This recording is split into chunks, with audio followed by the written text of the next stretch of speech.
您怎么亲自来了？徐凤年要出北凉。哦，他不是刚游历3年了吗？这次不是暗中行事，有迹可循。胆子真不小。话说回来，他出北凉跟我有什么关系啊？杀了他。朝廷有旨意。没有。师傅啊，我跟他无冤无仇不说，他将来还有可能是我小舅子，我杀他，对我有什么好处啊？他死，北凉必乱；北凉乱则天下乱，天下大乱，你才有出头的机会。这么说来，杀小舅子也有点意思。没有旨意，我不能亲自出手，只能送你些手段了。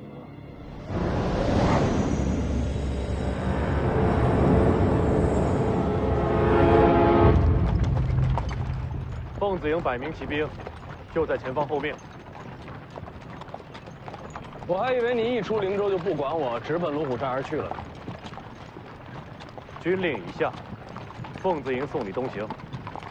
军令让你送我，你就送我？当然，军令如山。你不是要接黄毛回来吗？军令上可没这条。到了龙虎山，我会自行离队，以个人身份救回小王爷。凤子营骑兵在前方官道等候，不在官道边，在林间等候。为何？无军令时，避免惊扰百姓。这都不懂吗？那就麻烦宁将军，去把人带来吧。是。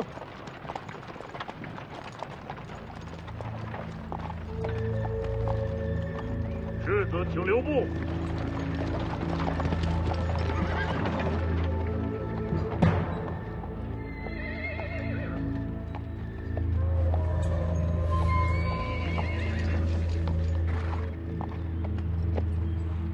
重甲铁浮屠，你是典刑处。请世子稍等片刻，我家将军要亲自送行。我记得你是陈之豹麾下，请世子安心等候。我若是不愿意等呢？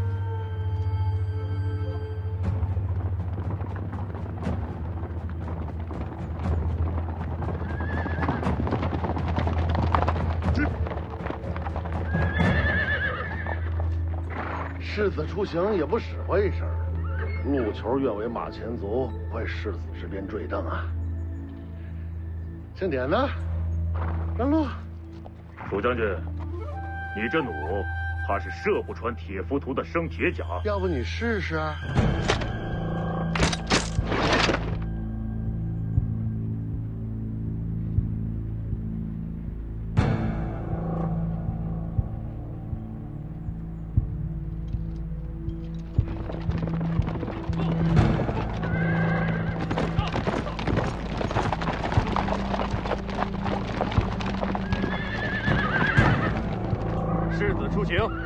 铁浮屠让路，陈将军让世子等一等。北凉王旗姓徐，不姓陈。宁将军，难道真愿为这世子效命？不让你让开，有胆子冲阵看看！都闹够了没有？北凉内讧的罪名谁担得起？我再给你最后一次机会，让开，准备冲阵！瞄着！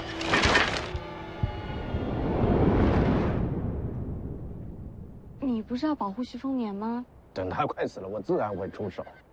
外面百战精兵，你一个人能挡多少啊？千军万马，不过就是插标卖首嘛。大话谁不会说呀？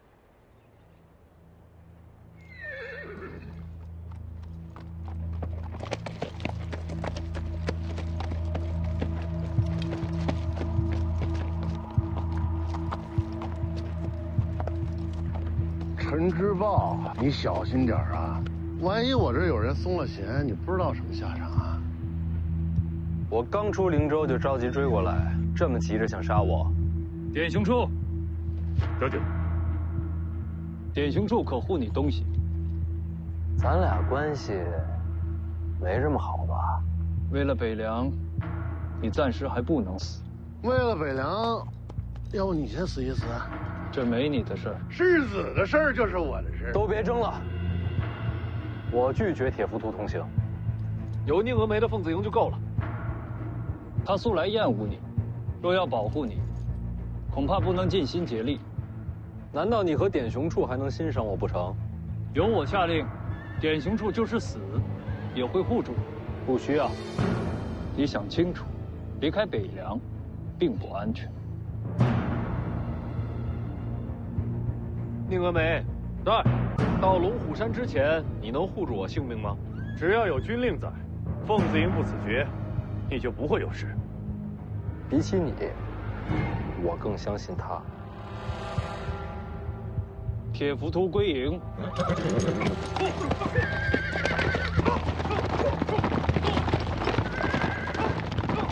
重骑退了。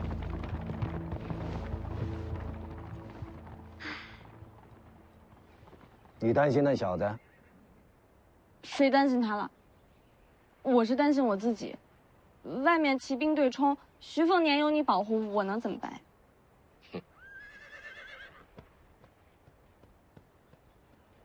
我已经决定接手北凉了。你不够资格。这次出行就是给自己争一个世袭罔替。这些都不重要，要接北凉，必须3点：一，心狠；二，多谋；三，人脉。这3点，你都不够。你这话说的跟徐骁差不多呀，能不能有点新意？对。你呢？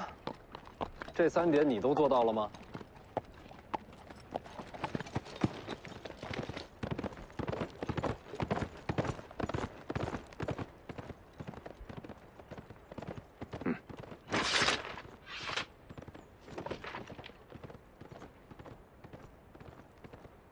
就这一个，要不咱……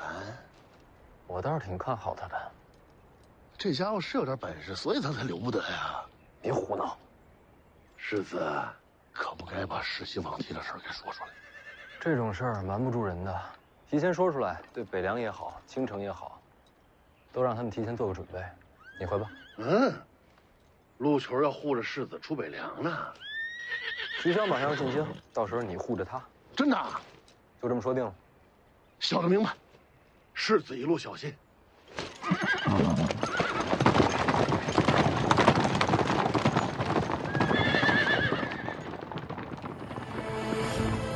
出发。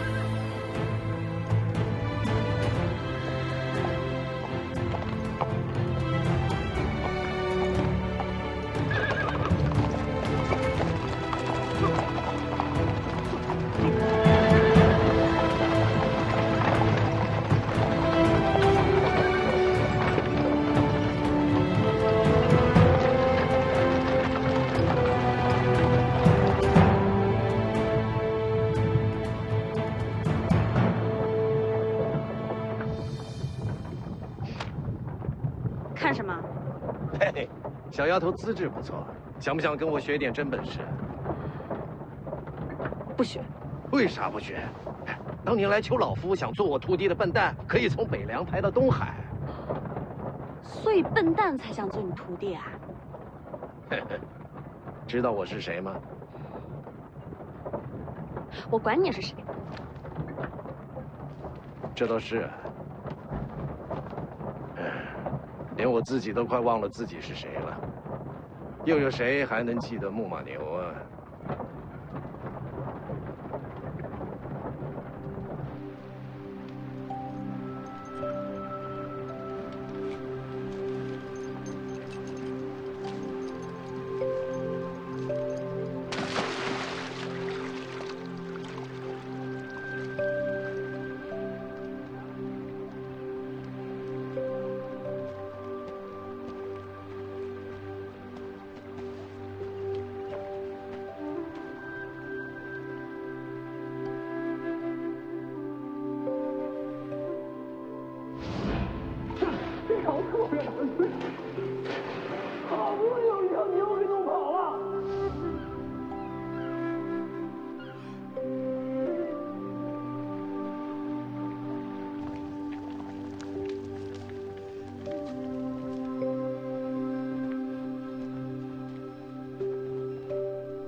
上次见面还是要杀我，这会儿成了护卫。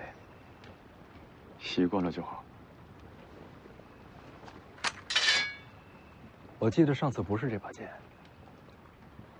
此剑名为赤匣，是上主国给我的。你是读书人，读书人也会用剑。读书人心性难测，说不准哪天你还会拿剑刺我。只有你活着，上主国才会给我林家最后一条生路。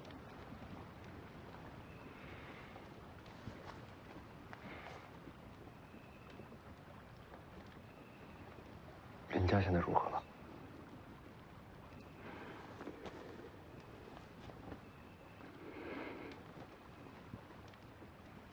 已经被靖安王抄家。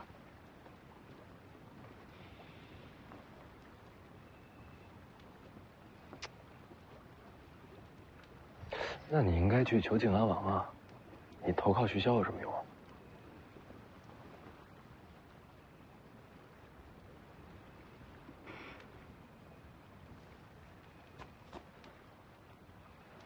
你根本不知道你爹有多可怕。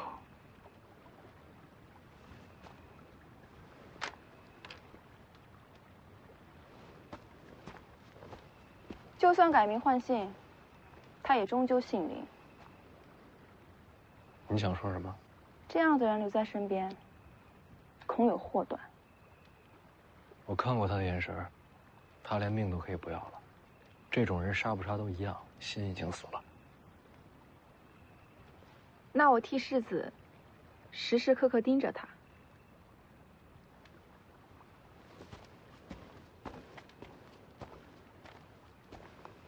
世子，怎么不进去？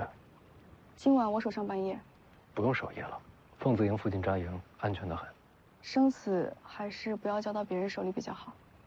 下半夜谁守？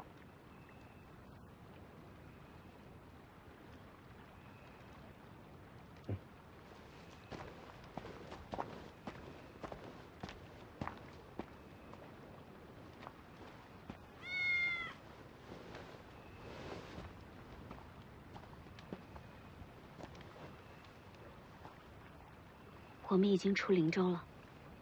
我知道啊。既然已经出了北凉，那我们就有机会了。什么机会？逃啊！去哪里？去哪里都比这儿强。你有没有想过，徐凤年入江湖，徐骁为什么指明要你跟着？你想过最坏的可能是什么？我死。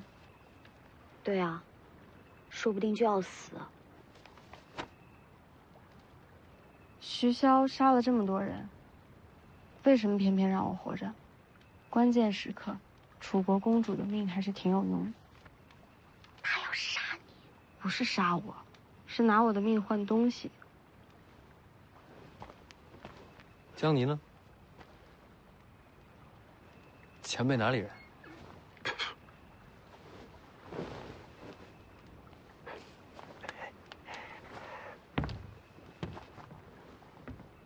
你总得有个准备啊！我这不是在读书呢吗？读书能有什么用？武功你还能现学啊？读书收钱，我这一本读下来能收7贯。都什么时候了，你还想着赚钱？你也知道，楚国丧葬习俗繁琐，这死一次好费钱的。我就一直在想，我无亲无故，亡国亡家。等我死了，这要是连葬礼都办不全，是不是太可怜了？你赚钱是为了给自己下葬。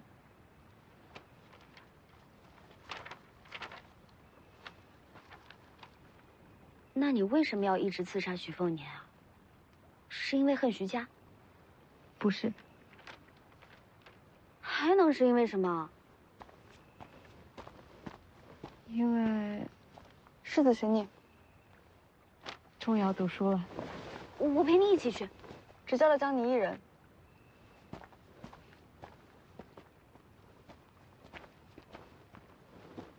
我钱盒子放帐篷了，我一定替你守好它。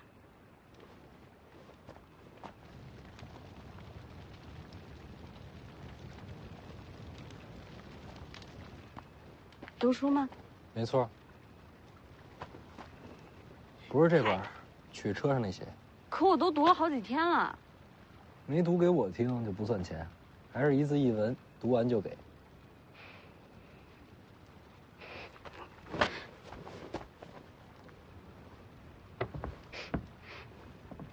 你不觉得难闻吗？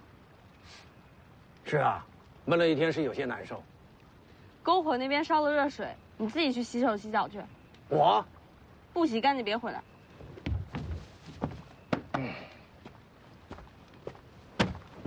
读哪本？就先读这本《千剑草纲》吧。剑者，凶兵之首，生而未杀。万世之初，天炉坠金，古先得之，炼而为钢，遂成剑矢。此为聚水火之奇，用阴阳之候，取刚柔之和，以力分山色，天地为之商。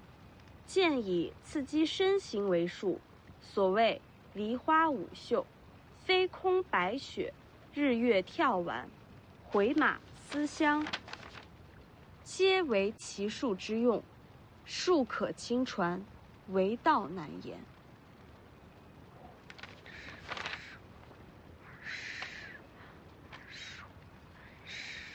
接着读啊。我数数多少次？读完一块儿算。55、60、65、70、75、80、85、90、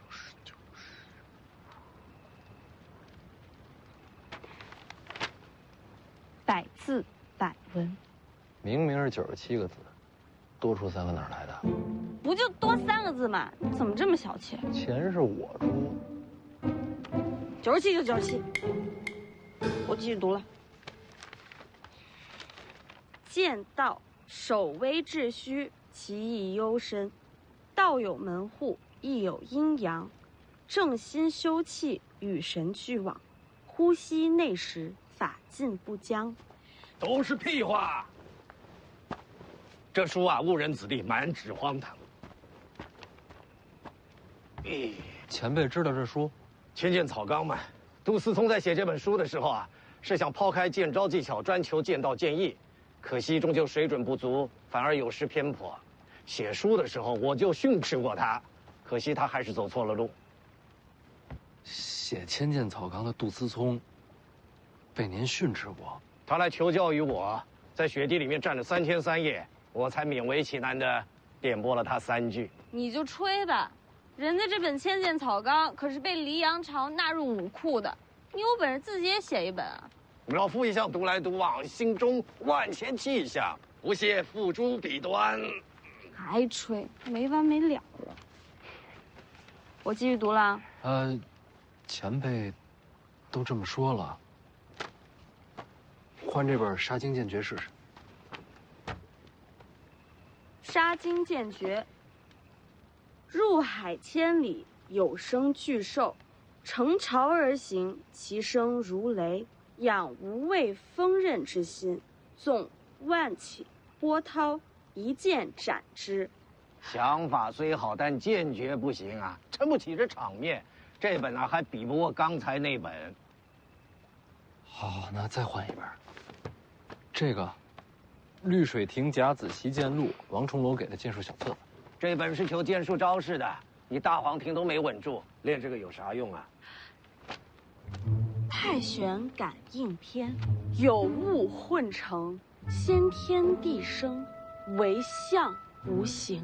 内功真解是武当的框架，想把大黄庭变成自己的真气，就得靠自己去解。有道理，那不念了。那再换一本。今天算了。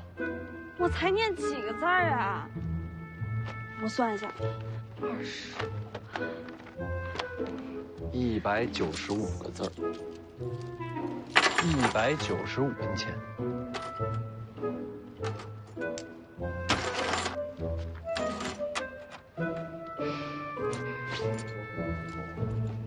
臭老头，我洗脚了。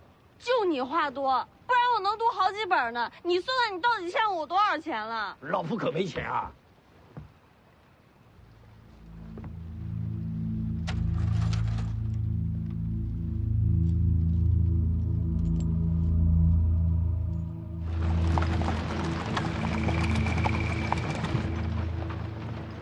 宁文梅和他的凤字营呢？跟在后边1里之外。可离你那么远，怎么保护你啊？这不是有前辈吗？姓徐的小子心机深呐，他调开凤子营就是盼着有杀手出现。想看你出手，从你手段猜你身份。哎呀，小丫头聪明啊！哎，不过这小子打错了算盘。我只保你性命，你手下死绝了也与我无关。凤年他们应该出雍州了吧？从脚程上算，该是如此。出了雍州，就到青州了。青州的靖安王一直和我们北凉针锋相对，世子在青州恐怕会有些波折。楚禄山，在，你就不要随我去京城了啊！我答应过世子的。你们轻装前行，到达青州需要几日？2日便可。啊。哎，你呀，就守在王府门口，一旦收到了药营送来的剑穗，你立刻率领本部骑兵赶往青州。义父是要我马踏青州，那不就成造反了吗？那我赶去青州该干些什么呀？啊，到时候凤年会交代给你的。那您怎么办啊？京城确实有很多人想让我死，但我一旦去了那个地方，非但没有人敢动我，而且他们会想方设法的保我周全。知道为什么吗？有我北凉大军在，义父便高枕无忧。走了。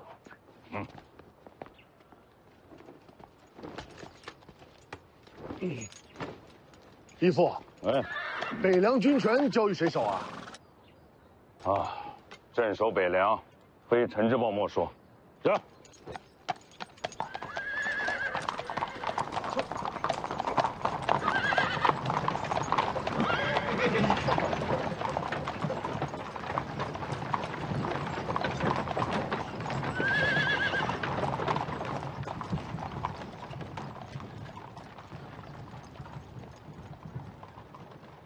药营，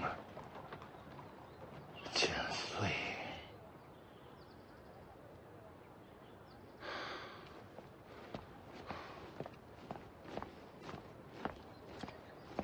把床给我搬过来，老子就要在这儿等剑穗。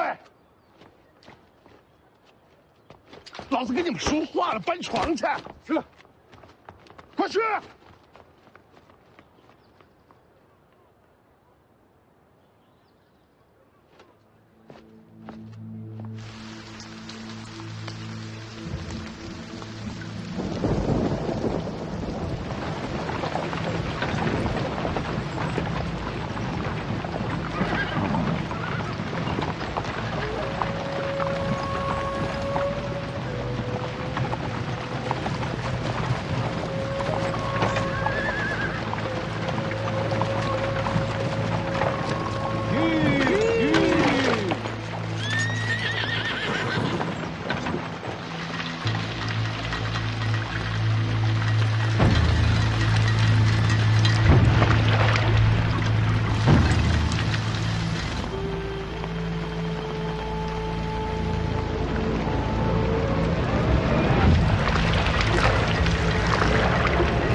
福将红甲，贵爷爷知道这东西来历。我和世子一般年轻时，天下曾有4大宗师，其中之一便是这南国福将红甲。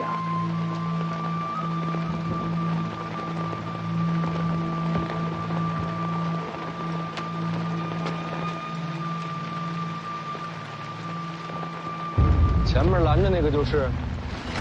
可这福将红甲人当年刺杀先皇，被人毛韩雕寺亲手剥了甲胄，这尸体和红甲都挂在旗上示众，这可做不了假。奇怪了，这红甲又是哪来的？会不会是福将红甲人的子女？不可能，天下红甲只有一副，如今该藏在皇城才对。我去试试。轮不到魏爷冒险。叔兄，吕钱塘，借马一用，随你用。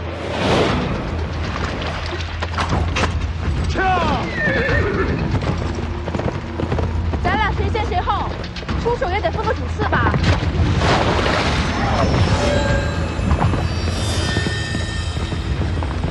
我的。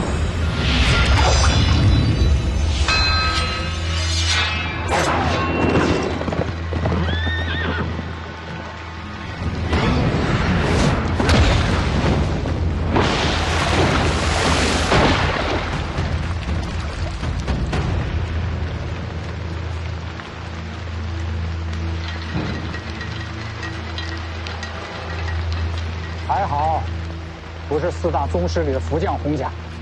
谁说不是？那这福将红甲应该更强才对啊！这红甲出自龙虎，是上古战甲。可是很少人知道，这红甲可以分成5具，对应5行：金木水火土。这是水甲，大雨倾盆，威力最甚。那2个打不过他的，叫他们让开。停手！回来！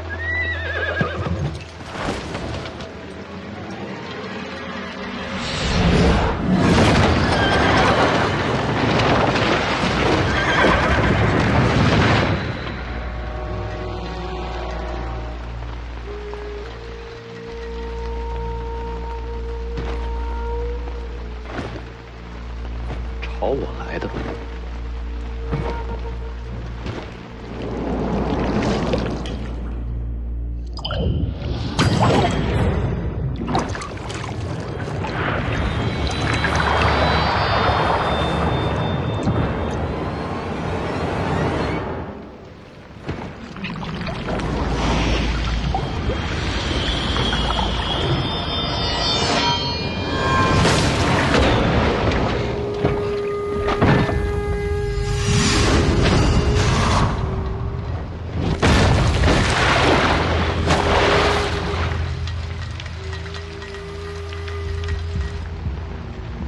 这就完了？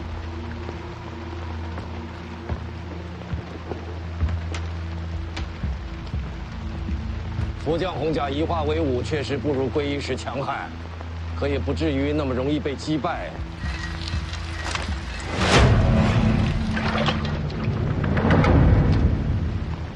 这都没死。森身有死，这已经不算活人了。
他到底是人还是仙？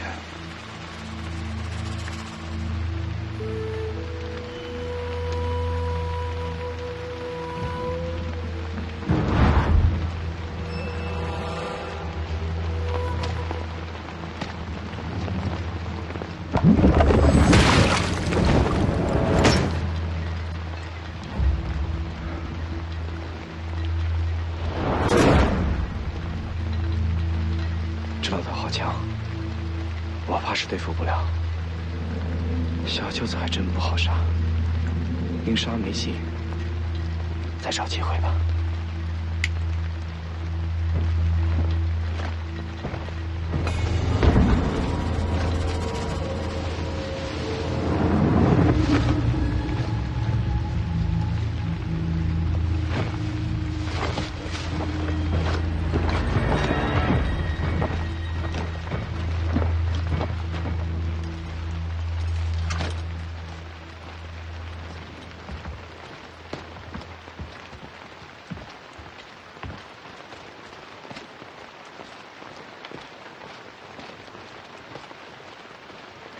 幸亏我练的是刀，不然瞧见前辈刚才这2剑，怕是落下阴影了，再也没有提剑勇气了。你的刀也不怎么样。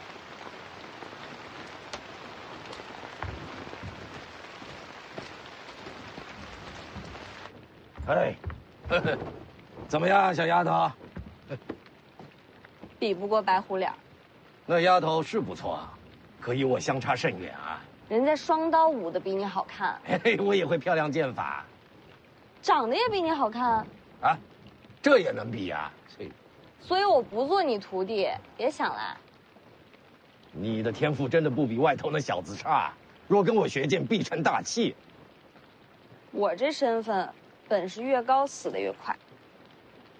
你怕姓徐的小子杀你啊？我看他舍不得。嘿，那家伙阴险毒辣，什么事做不出啊？我教你啊，保你胜过他。不学，练武太苦。想学的时候记得告诉我啊。为什么非要教我？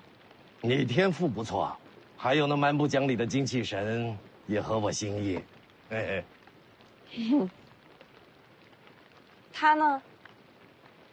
那小子天赋不错，只是心思太深，还得再看看。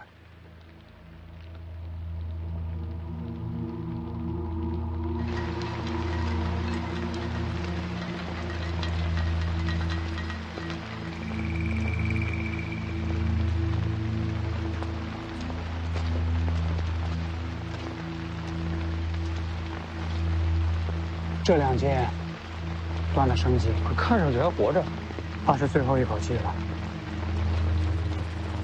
兄弟，你到底是谁？为什么要杀我？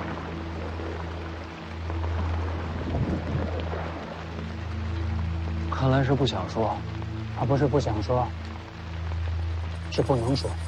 怎么讲？我看了，这人神智受损。神智受损？刚才出手可不像。看，整个甲胄内部都刻了。是什么？其中奥秘，就怕要问车上的人了。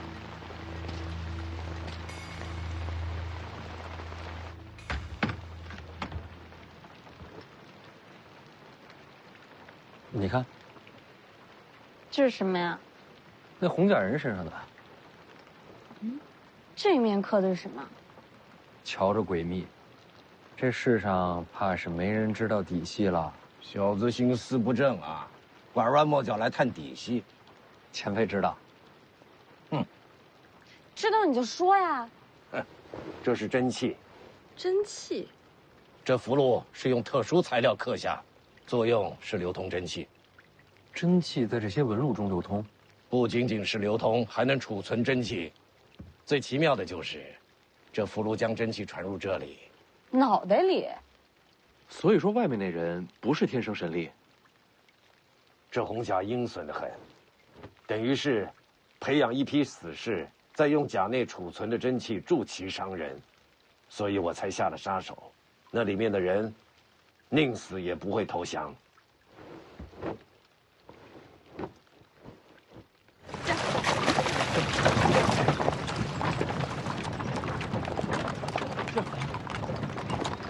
人埋了也就算了，怎么还把那套甲带走了？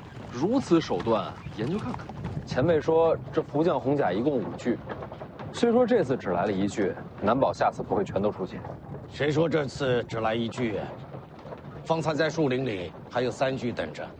就刚才？那为什么没出现啊？当然是怕了老夫了。等等，这样加起来也不过4具，还有一个呢？我怎么知道啊？不好，宁峨眉，世子，世子，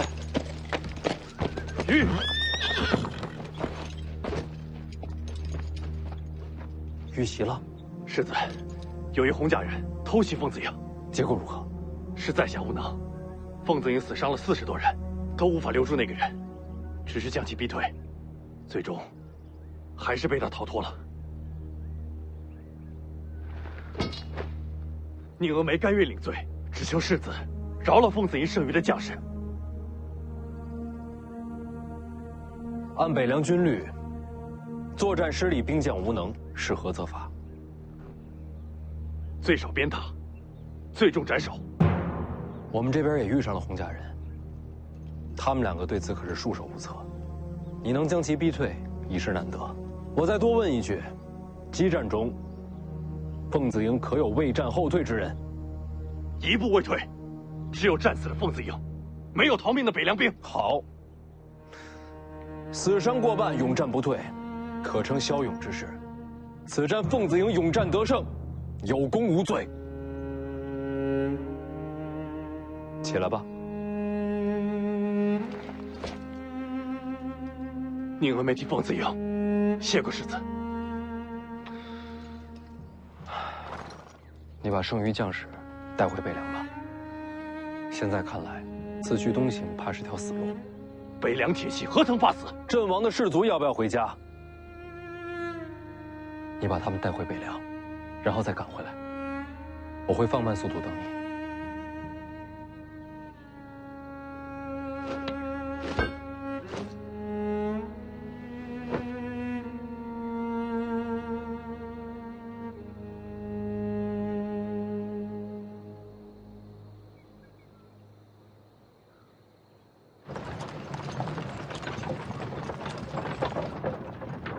收买人心的手段不错，新丁的不好说，剩下的兵卒恐怕会为你战死。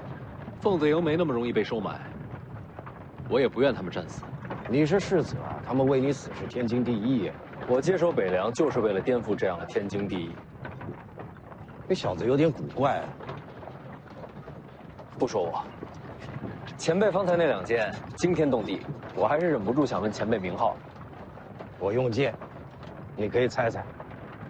不用猜了，他是李淳罡。小丫头，你怎么猜到的？剑神李淳罡。60年前，剑神李淳罡横绝一世，一把木马牛战遍天下，未逢敌手。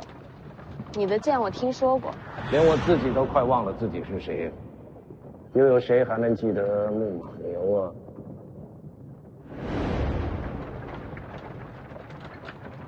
原来你当时听见了。60年，您今日几岁了？修真气的活得都比普通人长。你小子一身大黄庭伽蓝，比我还能熬呢。那既然是上一代剑神，你的剑呢？江宁，不能问吗？没什么不能问的。与王仙芝一战，我的木马牛被他双指折断了。王仙芝赢了，剑都断了，当然是他赢了。然后你要去挑战王仙芝？我就拿个剑匣，不一定非得挑战他。你知道徐丰年要去武帝城？知道。那你还去？你以为我躲在地下是因为败阵断剑怕了王仙芝吗？难道不是？打架打输了有什么可怕的？我躲着，只是因为我发现自己是个蠢货而已。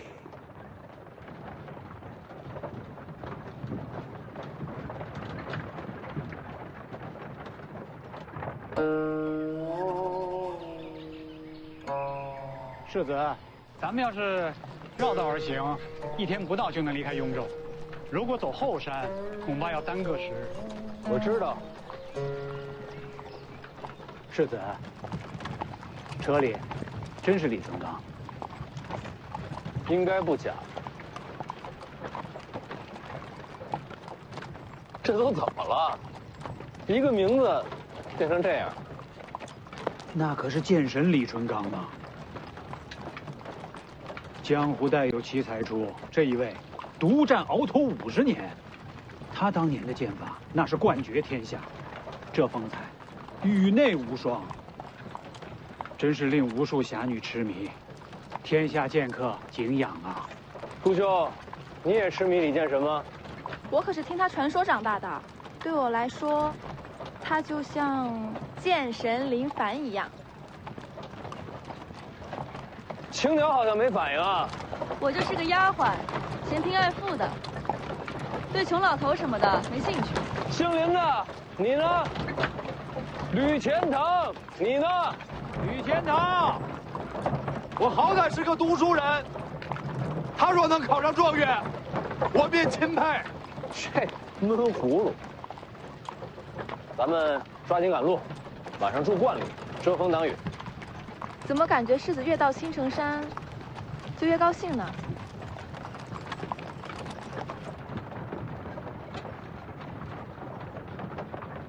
这。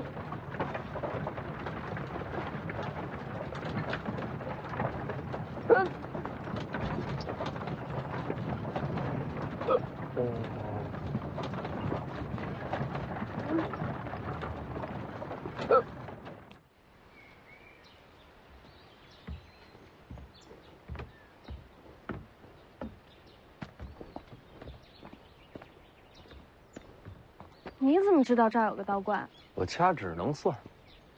那可真厉害。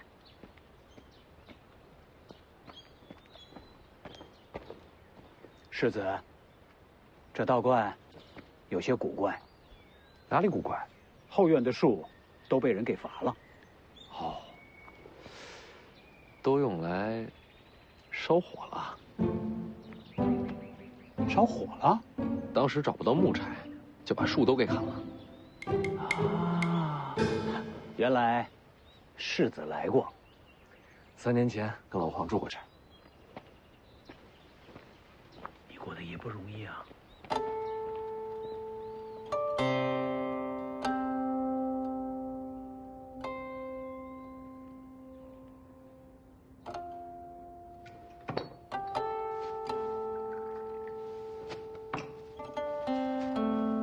苏兄和吕钱塘出去捕猎了，看看能不能搞些野味回来。要我说，还是人多好。上回我跟老黄窝在这儿，饿得头都晕了，就没人愿意出去找吃。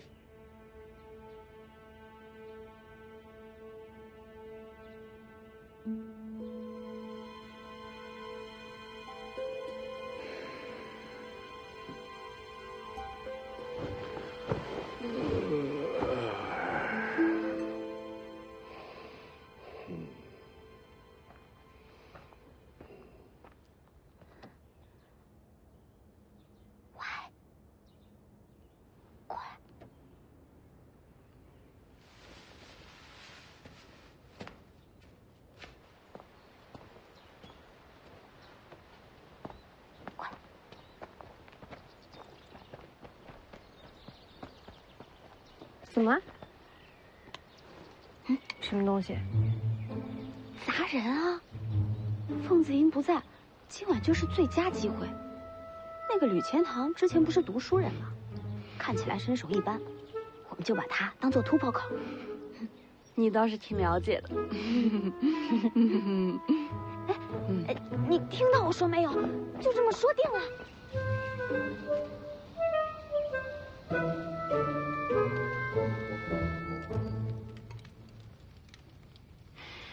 青城山的白果鸡，这都被你们找着了，这下有口福了。世子喜欢就好。吕钱塘呢？在外面呢，说要守着马车，不用搭理他，整天阴着个脸，看着就烦人。哎，我要鸡腿。嘿嘿。哎呦，老黄也喜欢抢鸡腿。剑九黄，我只知道他叫老黄，好吃懒做，烤地瓜最在行。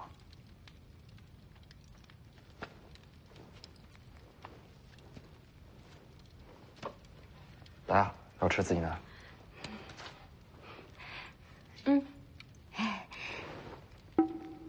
手上拿根棍子干什么？添把火。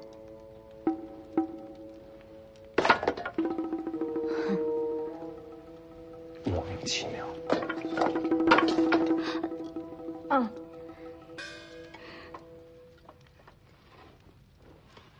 3年前，世子和老黄在这儿待了多久？有些日子。怎么会留在此处？不是留下，是被山匪抓了。这山里有山匪？是啊，看见火光来的。没杀你吗？是群傻乎乎的山匪，有老有小，看我跟老黄饿得不行，还分了半只烤鸡给我。还有这样的好事儿？到后来都成了朋友，离开青城的时候给我塞了好多吃的。重游旧地，是想再遇故人。还真挺想见到他们的。若是能看到火光，没准真会出现。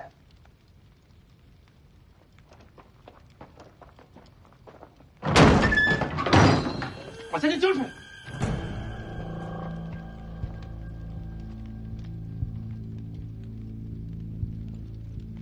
人还不少啊。这就是傻乎乎的山匪。不是他们，奇怪了，这应该是他们的地盘。世子，我常在江湖行走，依我的经验看，占山为王的山匪被换了人，就2种情况。还敢聊天？拿我当假人呐？就是。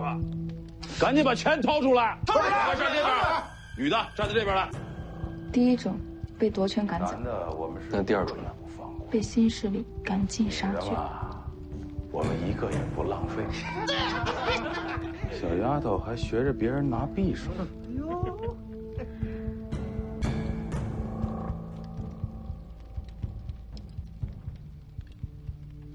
各位大爷，我若是交出这位美人，能否放过我们？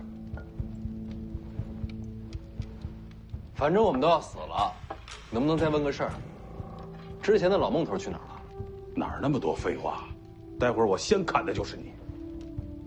淑秀，世子，一个也别让他逃了。都努力一点哦。给我上！是。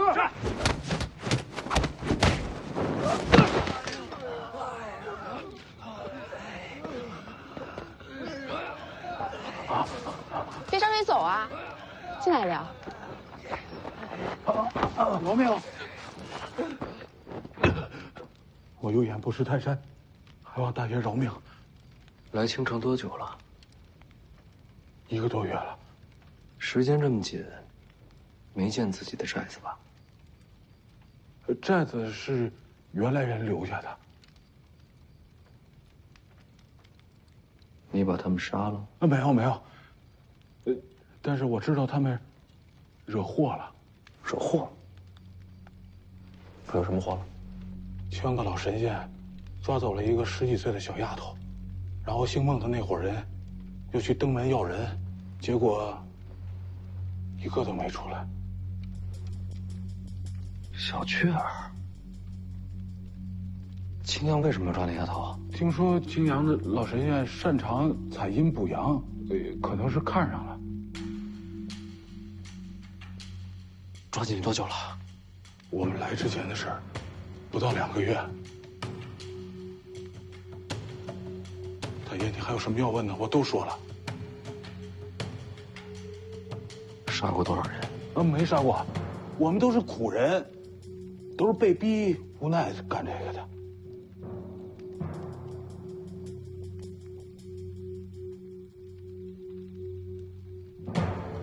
魏爷在，往南不远有个小坡，过了山窝就是寨子，麻烦魏爷帮我看一眼。好。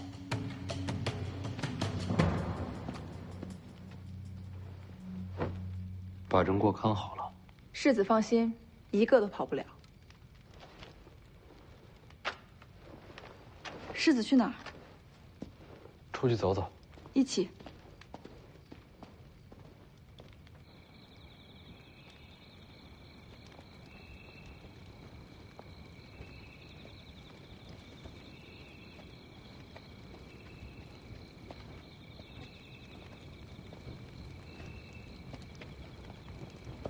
这儿便是阴阳亭，传说京城以此亭为界。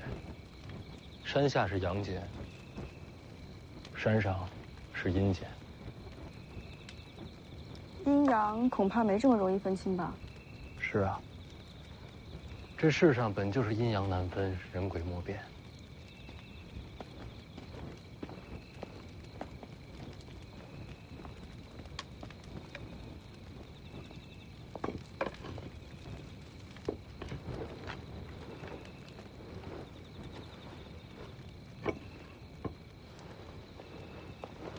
纸笔给我。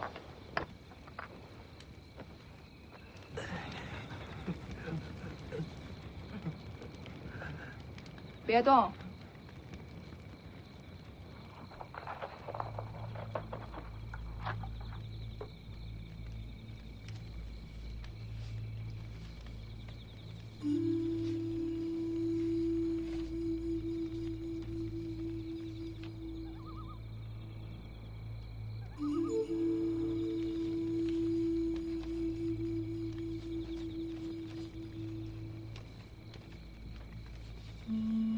世子，这夜这么暗，世子是如何将山势看得如此细致的？这亭子以前来过，这景色是记下来的。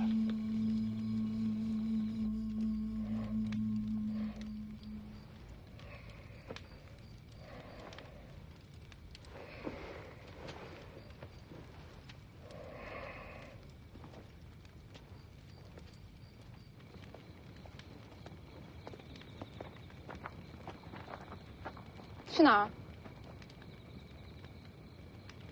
多喝了点水。我怕黑，得找个人陪着。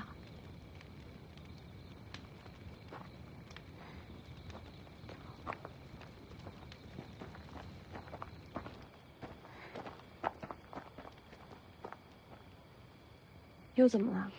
现在人少，正好溜走。没地方可去。哎呀，你别在这儿废话了，反正你先跟我走啊，等我把猫带上。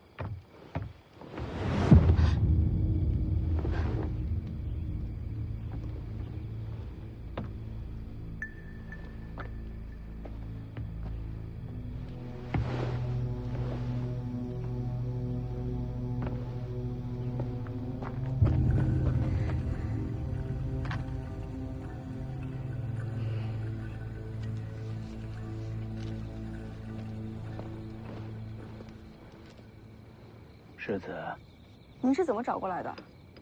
我看见火光，就过来看看。山寨那边怎么样？关了好些女子，都是抢来的，都已经家破人亡了。他没想着报仇吗？想，可是怕。最后，都走了。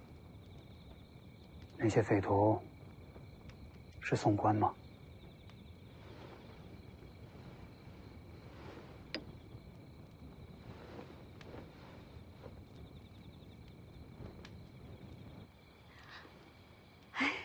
我们两个开玩笑呢，我们不想逃，我们两个。徐骁只让我保护徐凤年，其他人和我没有关系。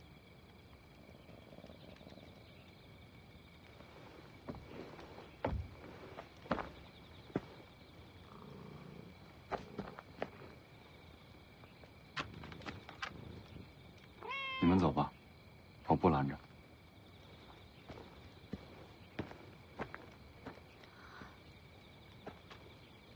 赶紧走走。不用了，北凉离这里不远，我若真跑了，一只信鸽就能把消息送回去。你总得试试吧。没机会，何必徒劳？哎，我。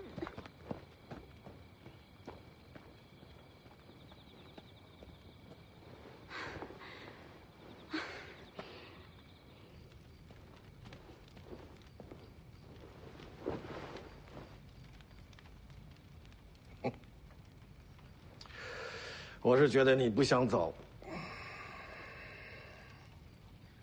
外面说话你能听到。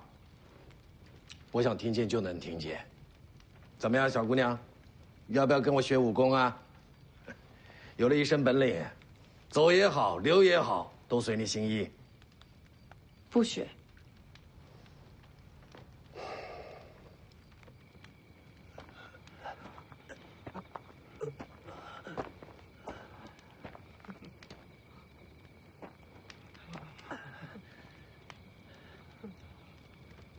世子说了，被伤害的人害怕了，没关系，他们的仇我们来报。什么意思？寨子里面那些女人的话你可不能信，她们都是贱命啊！我们有很多金银财宝，都可以献给你们，只要你们放过我啊！扒坑。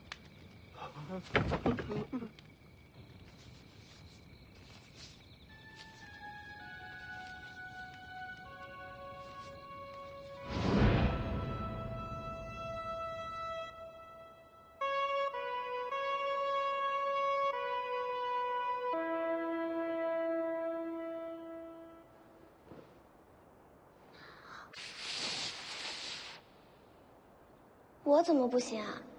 我教你啊。哎，徐哥哥，我就知道你会走的。等教会了你，我再走，好不好？那，你以后要回来看我？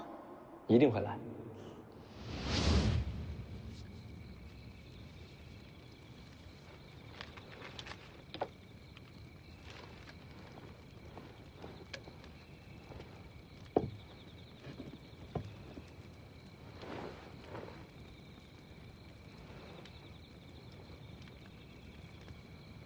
世子大才，这是把山势都记下来了。总不能白走的是河山。人都杀了，舒修和吕钱塘把人埋了。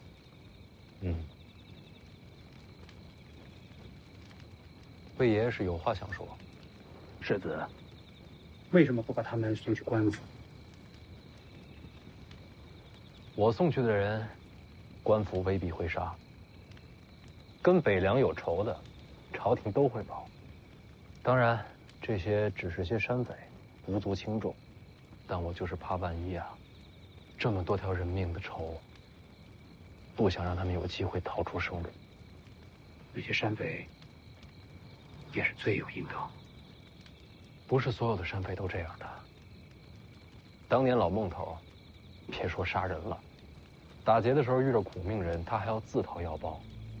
我跟老黄身无分文被他给劫了，走的时候他倒给我们好多钱。那也算义匪，根本就不能算是匪，只是活不下去的山民罢了。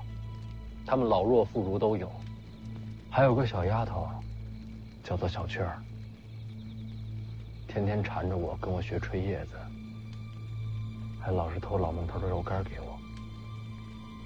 就是那个被抓去青阳派的小丫头。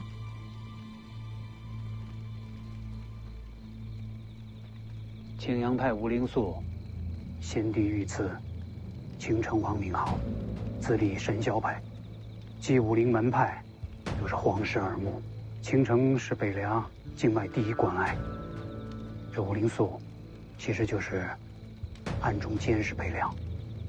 我知道，这次路过青城山，本来打算好了，要避开青阳派的。世子做得对，此时正跟朝廷保世袭罔替，就不能和吴灵素起争执。我答应过小雀儿，要回来找他。被抓这么久了，到如今什么都晚了。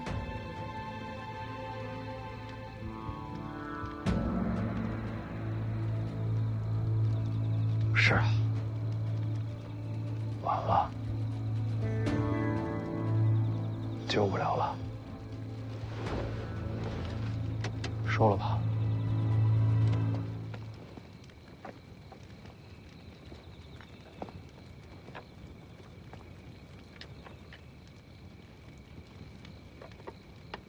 恒大使者需借机用人，权衡利弊。反正人已经没法救了，这账大不了将来再算。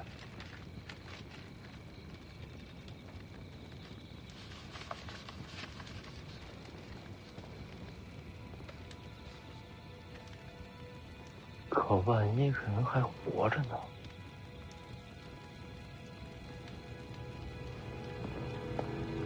世子，大局为重。魏爷爷，我恐怕不是干大事的人，我要闯着青城山。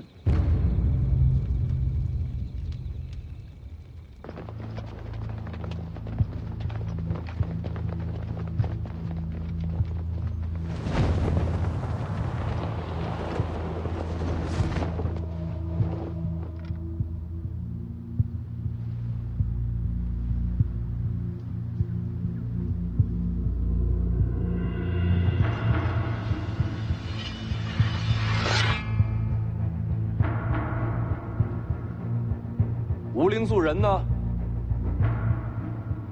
看这石碑，先皇御笔。不管你是何人，下马说话。这字儿也不怎么样。找死！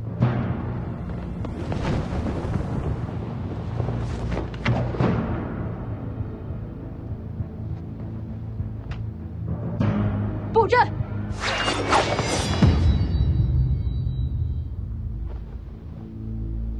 神霄剑阵，谁破一个给我看看？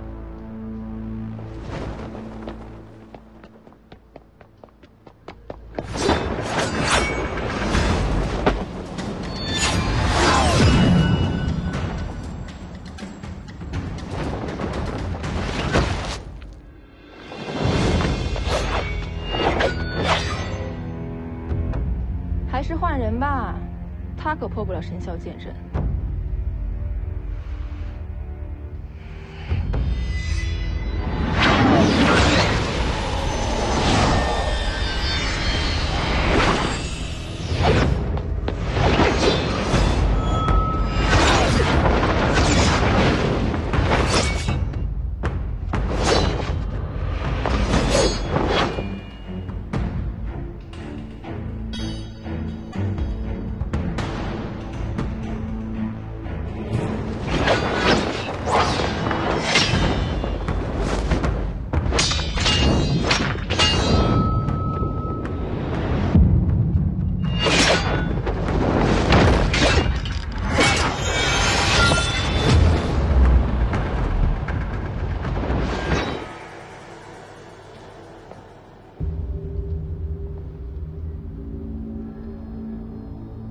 这小子是不是变强了？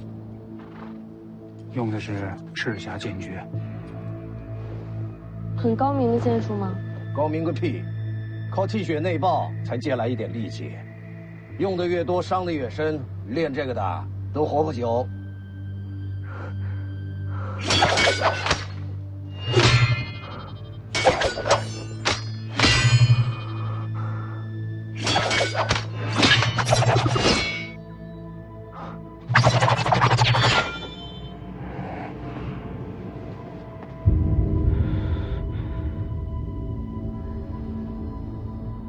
他怎么学会的？王爷给他的。许萧匡的。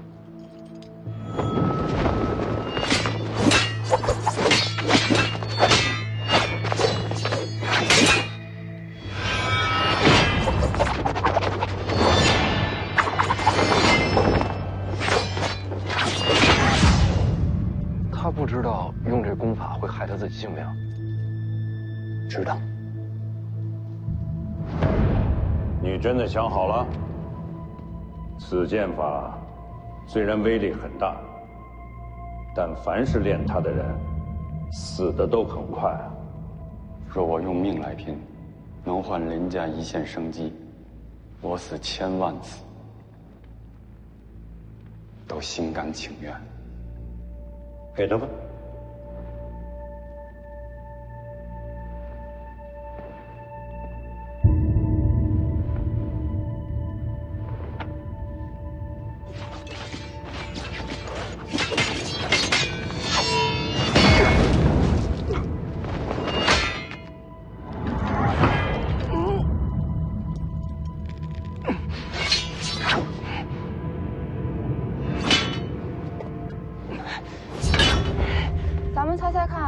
还要撑多久会有性灯火？我猜1个时辰。帮他破阵。我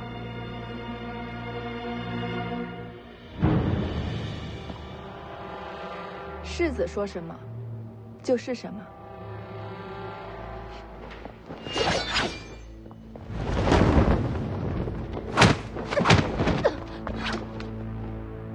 卑鄙！你们这么多人打他一个，还说我们卑鄙，没道理吧？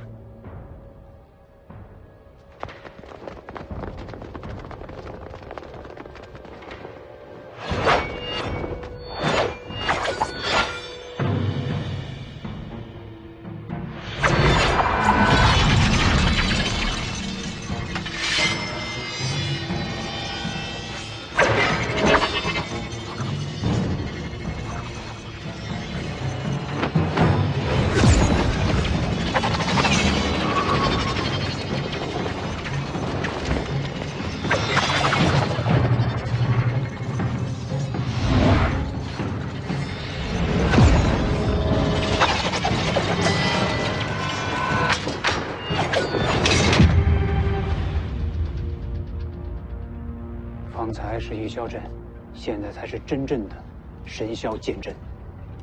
很强，唯有李先生出手，方能破阵。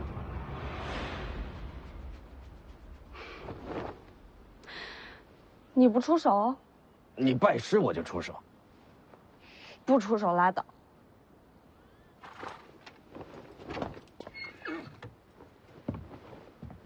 我也试试这剑阵。世子，世子，却莫以身试险。是我惹的祸事，不能躲在一边。我陪世子冲阵。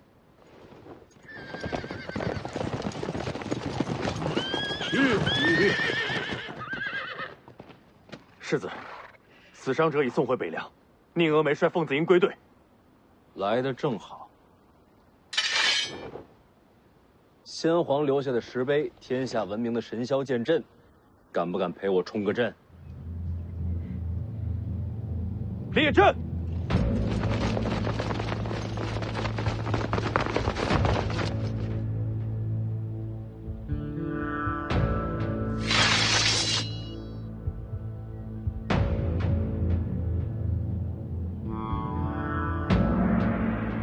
阁下到底是谁？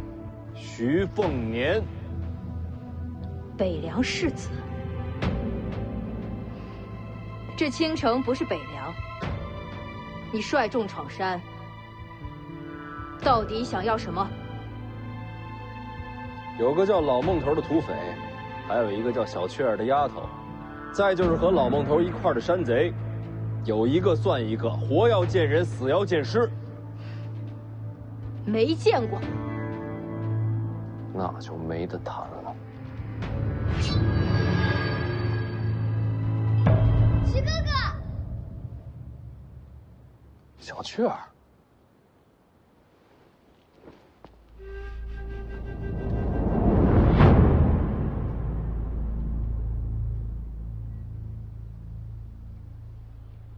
青城王吴灵素。世子远道而来，何不入青城山，观赏山色？好，世子一人入我青城山即可。世子不可。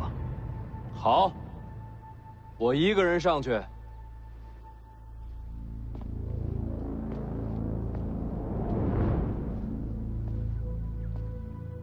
辛苦了，都退回去吧。还没到青州呢，你不能死。当然。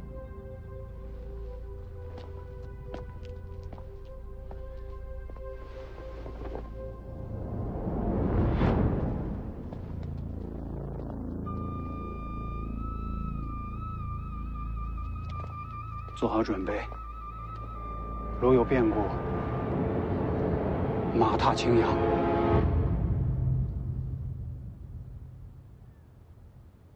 这小子是傻了，真的就一个人静下来。你这丫头，也不担心啊。万无一失的局面，有什么好担心的？你是说我肯定会出手救他？不如赌500钱。徐凤年不用你出手，一样能化险为夷。这小子刀法还未入门，不可能有这本事。赌不赌？赌。能溜进去吗？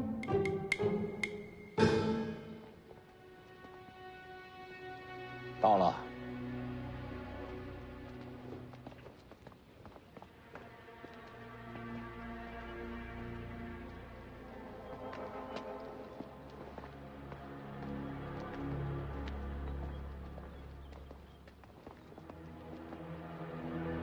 小雀儿，你先进去。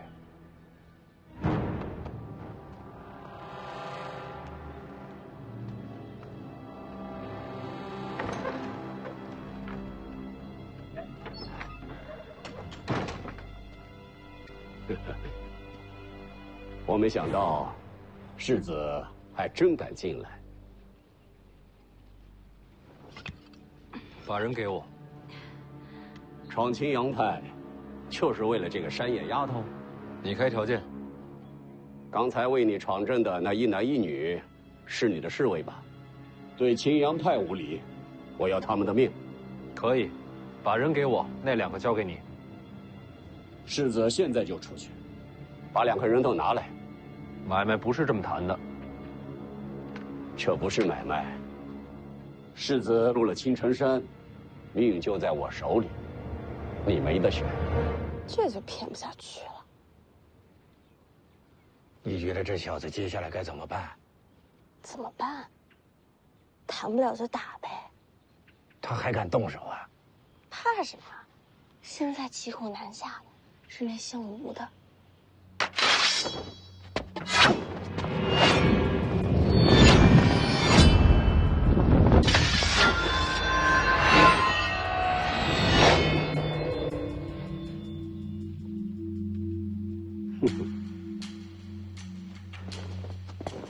你找死吗？我给你一个机会，把人给我。可现在，你的命在我手里。凤子英就在大门外，所有人都看见我跟你进了青阳派。你想杀我，先想想自己有没有本事杀光门外所有人。只要走了一个，徐骁就会带着北凉铁骑踏平青城山。杀了你，我即刻回京。我就不信徐骁能飞过来找我。不用飞。京城会把你全家绑给北凉。胡说！用你一家性命换徐骁收兵，一本万利。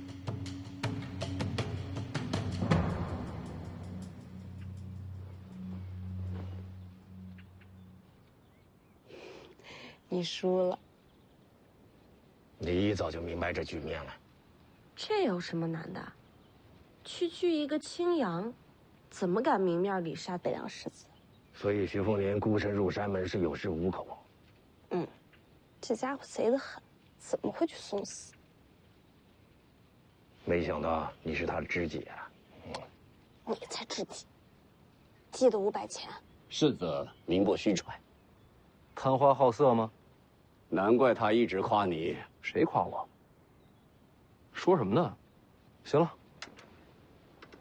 人你交给我吧。京城那边就说我仗势欺人，皇室不会怪你。不急，有人想见你。老孟头没死，有眼光，有胆识，世子很了不起。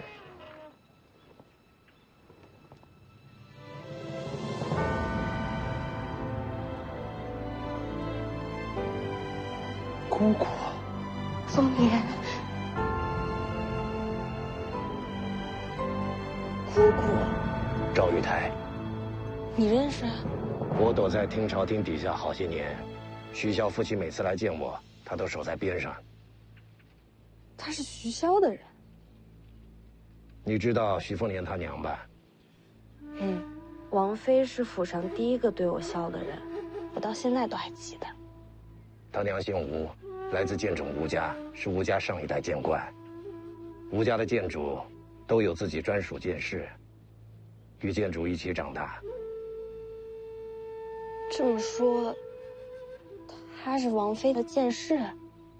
名为剑士，跟死姐妹。难怪叫姑姑。姑姑不哭，不是哭，是高兴。当年我娘死后，姑姑就没了踪迹，莫非是被她囚禁此处？他是你姑父。那这是怎么回事啊？当年游历，你和他们相识。你这身份有许多人盯着，你的朋友就是你的弱点和把柄。我把他们带到青阳派，也是为了保护他们。是啊，徐哥哥，这里的人都对我很好。那老孟头去哪儿了？他们都悄悄地送去了北凉辖内，如今有了田地，过得非常的好。师傅说我有天分，如今我也是神霄派弟子了。你拜姑姑为师了？他拜在你姑父门下。可他不是皇室御赐的青城王吗？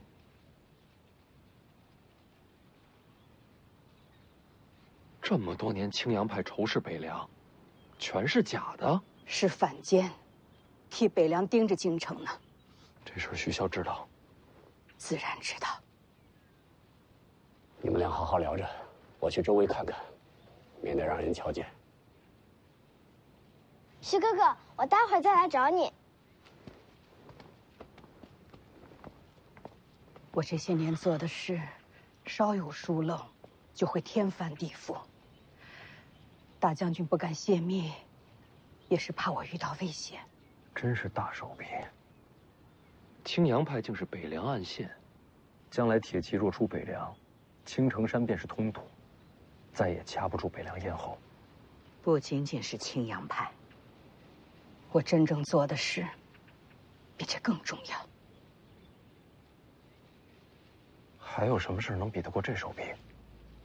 这些年，我一直在查害了小姐的凶手。啊？谁？狮子筷子。姑姑没事，自己人。你家的事我懒得听。你怎么在那儿啊？都怪这老头。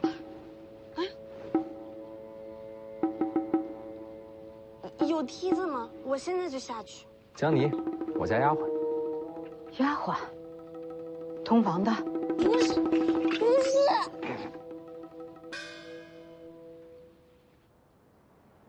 这还没出来，咱们冲进去。不用了，李剑神跟江妮已经不在车里了。你是说？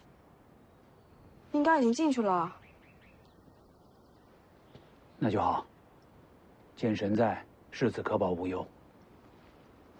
哪个剑神啊？哪有第二个剑神啊？独臂的便是李淳罡。他还没死啊？还没。前辈见谅，我不是那个意思。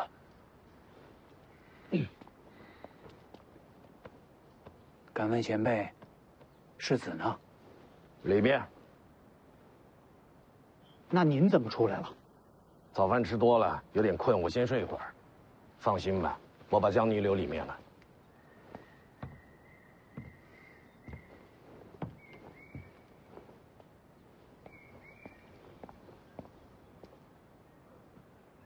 这把江泥留里面有什么用啊？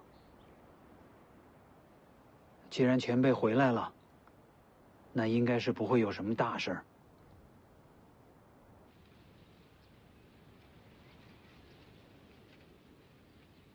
那我先退出去。不用退。姑姑接着说，我的事儿不用逼着她。您刚才说您一直在查害我娘的凶手。是。小姐过世起，就一直在查。查出具体结果了吗？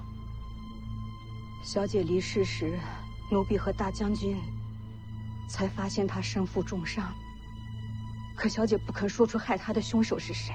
对手太强，娘是怕报仇害了全家。这些年，我一步步排查日子，细算因果，大概能猜出她何时受的伤。当年小姐曾独自进京，她的伤应该就是那会儿留下的。具体什么时候？那时正怀着世子。凶手人在京城，查出是谁了吗？还没有，一点细节都追查不到。可查不到，本身就是个答案。凶手权势滔天，才能在京城抹去所有线索。大将军让我在青城传出你姑父采阴补阳的好色名声。徐骁这什么路数啊？大将军有话让我转告。他说，你不愿用大将军的方式接手北凉。是。那些山匪，世子杀了吗？杀了。换做大将军，他也会动刀杀人，为亡魂复仇。那些山匪是他安排的。是。官府四面围堵，就是将他们逼到青城。这些人是为世子施刀锋的。大将军还猜到你会孤身闯宫，他事先就说过，这心机手段和他行事并无二致。他说你想走一条新路，可到头来都在大将军为你铺好的路上。我知道世子始终记恨大将军不肯追查小姐的死因。世子，你要明白，此事牵连甚广，必须保密。我明白的。大将军说，你不愿杀人，可事实证明，该动刀的时候，你一样不会手软。世子和大将军，其实本质是一样的人。不，我和他不一样，我不会牺牲家人。世子和大将军的事儿，我不便多说。可大将军和我说了，等你闯上青城，我就把这些年追查到的所有细节都交给你。从此以后，无论多少年，哪怕我和大将军都不在了，可你一定要追查下去，替小姐报仇。他不说，我也会查下去。世子，稍等，我去给你拿些东西。好。抓得太紧了。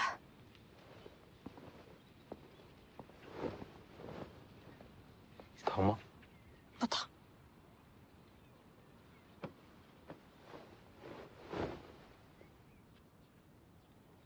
对不起，你怎么也不喊疼啊？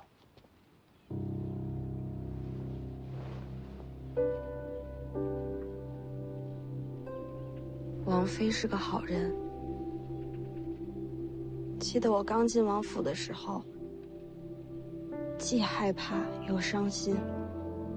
是她的温柔，让我缓过了最难的一口气。徐凤年，我愿意和你一起为她报仇。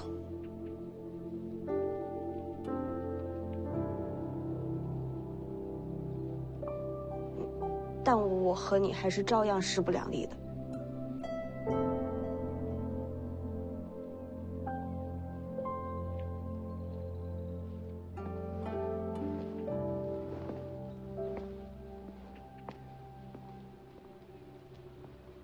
这些年追查凶手，整理出来的东西，都在里边了。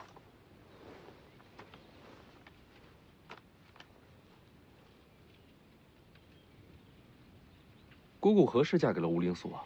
在入神霄派之前就嫁了，当时有了世珍，她和世子差不多大。人在哪儿？在京城。你姑父被封青城王，受命与北凉抗衡。说起来权势不小。是被当成了人质。只要我的身份不拆穿，他就没事。得想个办法救他回来。他的事，世子不用担心。你好好看这个，看完烧了。姑姑去哪儿？我有些事情去办，一会儿就回来。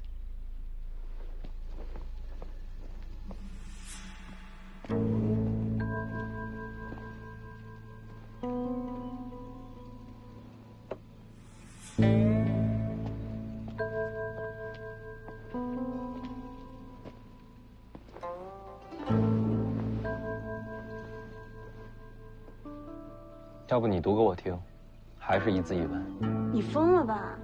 你姑姑隐姓埋名查了这么多年，多重要的事你让我来读？没事儿。你自己看。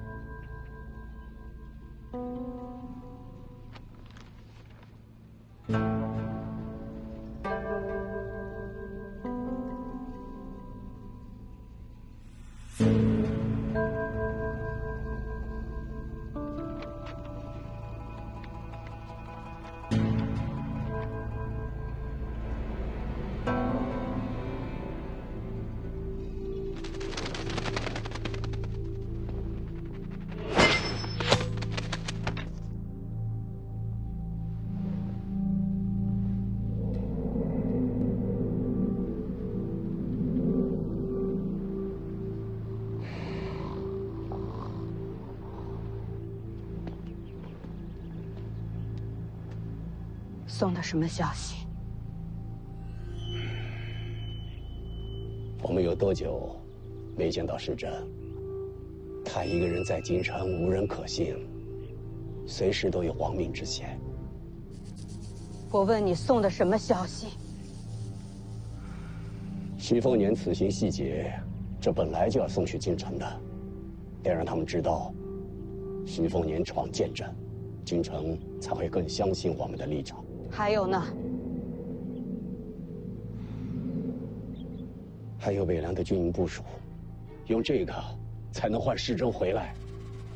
小姐待我如姐妹，我这条命都是她的。只是一份军营部署，并不牵扯绝密。是谁让你这么做的？我救自己的儿子，不用人教。打世珍最后一次传书回来，你就开始心神不宁。是他叫你这么做的。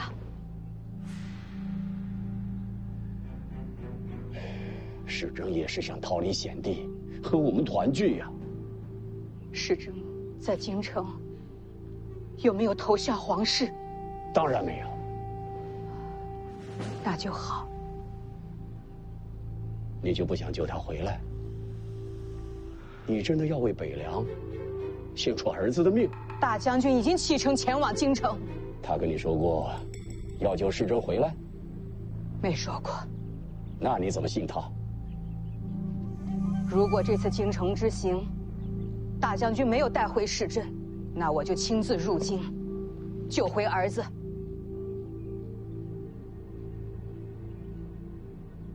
如果你真要把北凉的军情送去京城，那我就只能在小姐的灵前自尽。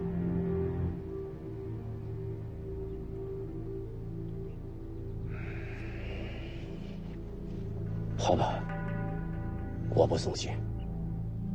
这些事不要讲给世子听。